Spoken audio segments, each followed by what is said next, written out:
warahmatullahi wabarakatuh. Perkenalkan, nama saya Mutia Gita Pratiwi, NPM 214121 program Professioners. Di sini saya akan menjelaskan tentang laporan pendahuluan dan asuhan keperawatan tentang gangguan kebutuhan istirahat dan tidur pada pasien CAD dan DM di ruang Pangrango, Rumah Sakit Ustira.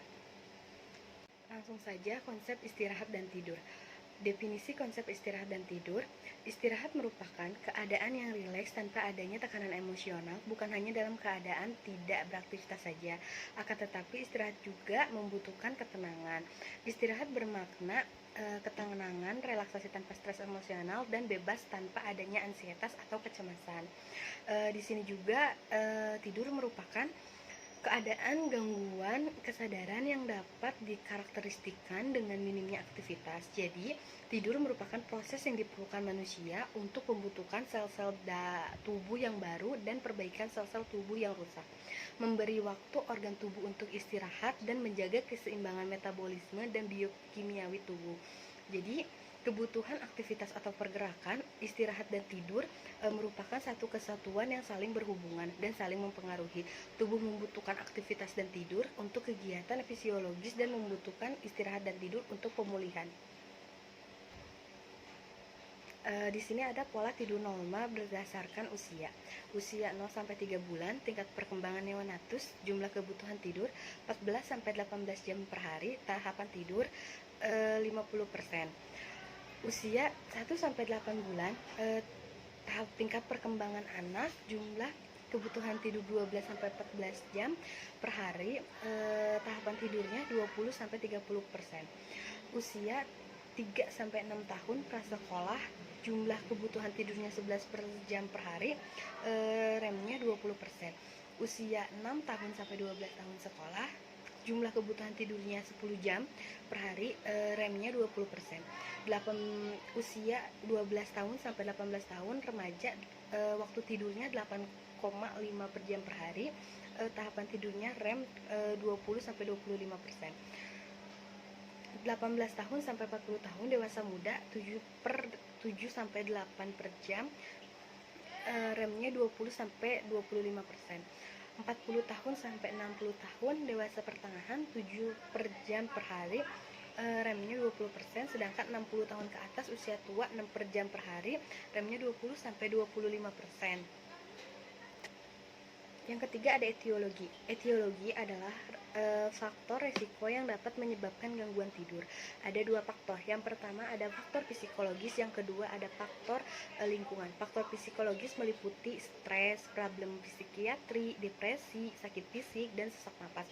Sedangkan faktor lingkungan sendiri ada faktor lingkungan, ada gaya hidup, dan ada alkohol. Di etiologi sendiri dijelaskan tidur terjadi dalam siklus yang diselingi periode terjaga. Umumnya mengikuti irama kardian atau 24 jam dalam siklus siang dan malam. Tidur terjadi dalam 5 tahapan. 1-4 tahapan yaitu NREM atau non rapid eye movement, dan tahap 5 yaitu 5 tahap yaitu rapid eye movement. Yang pertama, non-rapid eye movement. Tahap 1 merupakan tahap transisi dari keadaan sadar menjadi tidur, berlangsung beberapa menit saja, dan gelombang otak menjadi lambat. Tahap ini ditandai dengan mata menjadi kabur, seluruh otot menjadi lemas, kedua bola mata bergerak kiri dan kanan, tanda-tanda vital, dan metabolisme menurun. IIJ, penurunan voltase gelombang-gelombang alfa, dapat terbangun dengan mudah, dan bila terbangun terasa sedang bermimpi. Ada tahap 2. Tahap 2 merupakan tahap tidur ringan, dan proses tubuh terus menurun, berlangsung 10-20 menit.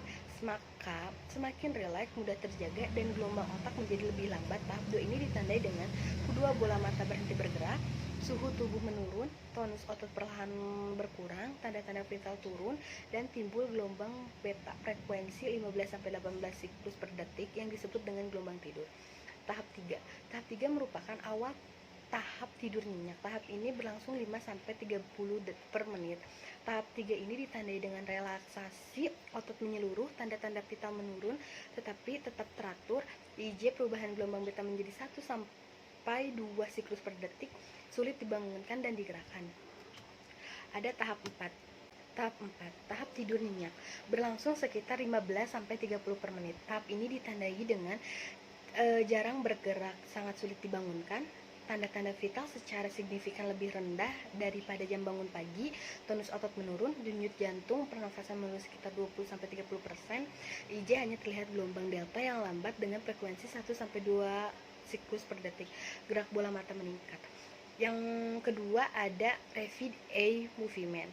Tahap tidur ini ada beberapa yang ditandai dalam tahap tidur ini. Tahap REM ini ditandai dengan yang pertama, ada bola mata bergerak dengan kecepatan lebih tinggi dari tahap-tahap sebelumnya, mimpi yang berwarna dan nyata secara muncul. Tahap ini biasanya dimulai sekitar 10 menit setelah tidur dimulai. Terjadi kejang otot kecil, otot besar imobilisasi, ditandai oleh respon otonom yaitu denyut jantung dan pernafasan yang berfultaksi serta peningkatan tekanan darah. Metabolisme meningkat, lebih sulit dibangunkan, refleksi lambung meningkat, serta durasi tidur meningkat dengan setiap siklus rata-rata 20 menit. Karakteristik dari REM ini ada beberapa. Yang pertama, mata cepat tertutup dan terbuka. Yang kedua, otot-otot kejang, otot kecil, otot besar, imobilisasi. Yang ketiga, ada pernapasan. Tidur teratur, kadang ada apne. Yang kelima, tekanan darah meningkat, pulsasi. Yang keenam, sekrasi meningkat. Yang ketujuh, metabolisme meningkat. Yang gelombang otak IJ aktif, siklus tidur sulit dibangunkan. Selanjutnya ada manifestasi klinis.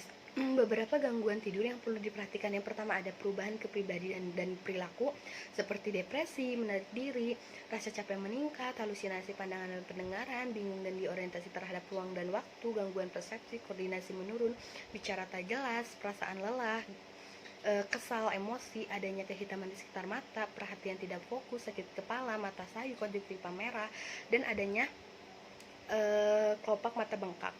Lanjut ke selanjutnya, gangguan tidur pada orang. Gangguan tidur. Yang pertama ada insomnia. Insomnia adalah gejala yang dialami klien ketika mereka kesulitan tidur. Jadi sulit untuk tidur dengan lebih cepat. Yang kedua ada parasomnia, adalah perilaku yang dapat mengganggu tidur, muncul saat seseorang tidur dan biasanya terjadi pada anak-anak, seperti tidur berjalan, mengigau, teror malam, mimpi buruk. Yang ketiga ada hipersomnia. Ini adalah kebalikan dari insomnia, jadi kelebihan tidur yang berlebihan tidurnya pada saat siang hari. Yang keempat ada narkolepsi, yaitu serangan pada saat tidur. Yang kelima ada apne saat tidur atau mendengkur. Jadi merupakan gangguan yang ditandai oleh kurangnya aliran udara melalui hidung dan mulut untuk periode 10 detik atau lebih pada saat tidur. Yang ke-7 ada mengigau. Patofisiologi. Fisiologi tidur merupakan pengaturan tidur yang melibatkan hubungan mekanisme cerebral secara bergantian agar mengaktifkan dan menekan pusat otak untuk dapat tidur dan bangun. Aktivitas tidur ini diatur oleh salah satu sistem pengaktifasi retikularis. Sistem tersebut mengatur seluruh tingkatan kegiatan susunan saraf pusat, termasuk pengaturan kewaspadaan tidur. Pusat pengaturan kewaspadaan tidur terletak dalam mesencephalon dan bagian atas pons. Neuron dalam reticular activitas system atau yang disebut RAS akan melepaskan katekolamin seperti norepinephrine. Selain itu, RAS yang dapat memberikan rangsangan visual, pendengaran, nyeri, dan perabaan juga dapat menilai situasi dari korteks cerebri, termasuk rangsangan emosi dan proses pikir. Pada saat tidur terdapat pelepasan serotonin dari sel khusus yang berada di pons, sedangkan saat bangun bergantung pada keseimbangan impuls diterima di pusat otak oleh sistem limbik. Dengan demikian, bisa disimpulkan bahwa batang otak yang mengatur siklus atau perubahan dalam tidur adalah RAS dan BSR. Di sini ada faktor yang mempengaruhi penyakit. Di sini ada faktor yang mempengaruhi tidur. Yang pertama ada penyakit. Seseorang yang mengalami sakit memerlukan waktu tidur yang lebih banyak dari normal. Lingkungan. Pasien yang biasa tidur pada lingkungan yang tenang, nyaman, mungkin tidurnya akan lebih lama. Sedangkan kalau misalkan tidak nyaman, mungkin kualitas tidurnya tidak akan baik.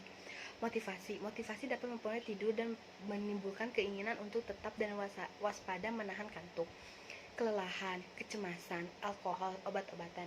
Beberapa obat yang dapat menimbulkan gangguan tidur antara lain diuretik, antidepresan, kafein, meningkatkan saraf simpatis beta blocker, dan beta blocker menimbulkan insomnia, dan narkotika mensupresi REM atau rapid eye movement.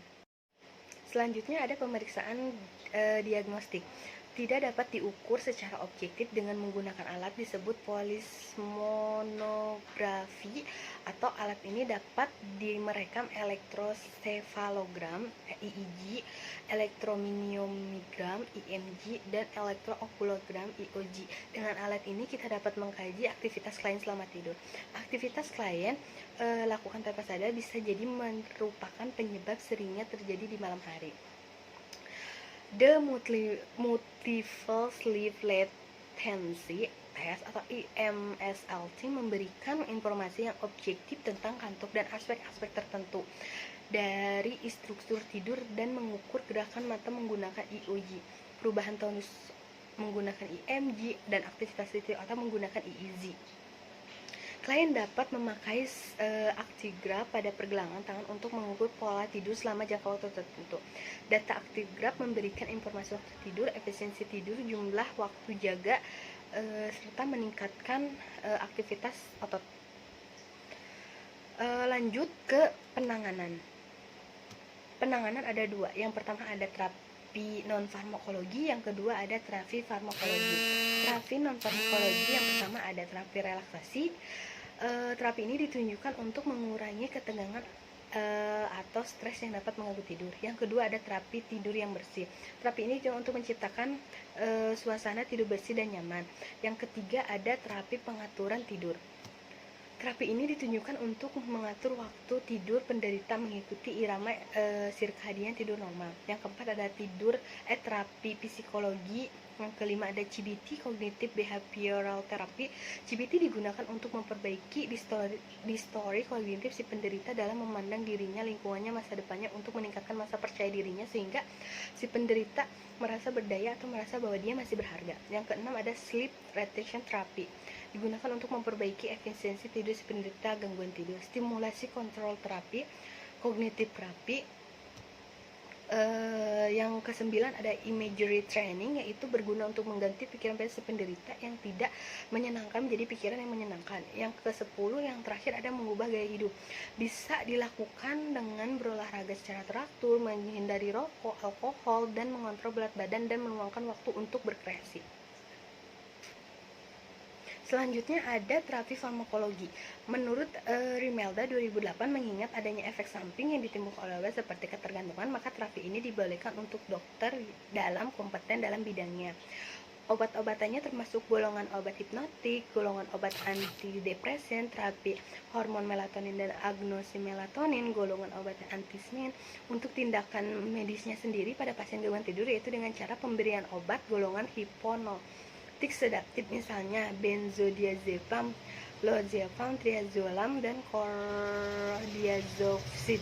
Tetapi efek samping dari obat tersebut mengakibatkan inkontinensi motorik, gangguan fungsi mental dan psikomotor, gangguan koordinasi berpikir, dan sebagainya. Cukup sekian penjelasan dari saya. Mohon maaf bila ada kata-kata yang tidak bisa dipahami atau tidak dimengerti. Wassalamualaikum warahmatullahi wabarakatuh.